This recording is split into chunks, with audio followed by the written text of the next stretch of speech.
Alright, so this is just a quick little update video for you guys. Some good news is I'm finally going to have that video that I've been talking about for the last 3 months or so published, but I really want to manage your expectations with it. It's not as polished or fit and finished as I would have hoped. You know, I'm operating on limited time, a limited budget. You know, the equipment, everything I have is effectively low budget. And one day, someday, I'd really like to have more skill sets, maybe more help from other people, you know, a team, effectively speaking, to develop these things better for a much larger, broader audience, aka the world. But for now, I just got to start somewhere and just start getting my message out there. That is the most important thing, the message.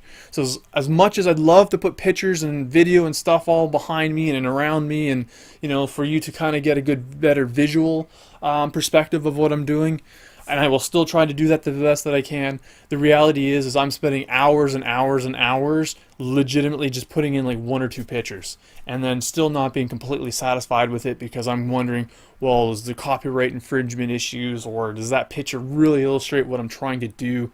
So expect, I guess what you could say I'm going to try to do is just a like shorter, you know, to the point, talking head in front of a camera perspective. Basically, you know, to market myself and try to put enough pieces together so when you guys, you know, see the 5 or 10 or 20 videos or whatever it takes, right? You'll go, okay, he's on to something. We need to go into this more detail. Let's create a plan. Let's put it to work, right? I also wanted to throw out some behind the scenes here on the title of the video. Initially, it was called something like, you know, what is it that I'm trying to do? What is it that I'm trying to accomplish? You know, it was still kind of a working title per se.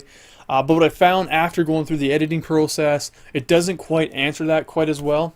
What it does do is it acts really well like the back cover of a book. And so I don't know what that's called, but that's what it's going to be. So it's more of like an introduction of what I'm trying to do, not so much a specific, this is what, you know, the picture of what I'm trying to achieve. So I will certainly, you know, be making videos on what it is that I'm trying to do, because that is a big question. A lot of you guys are probably wondering, you know, what are you doing? But, you know, got to start somewheres, and in a couple of days, you'll get really the first piece. I mean, you've seen some of my aquaponic blog stuff. That's definitely a huge part of what I'm trying to accomplish, but I'm working, or what I'm trying to do is much, much bigger than that. So stay tuned, enjoy, and we'll hear from you soon. Thanks.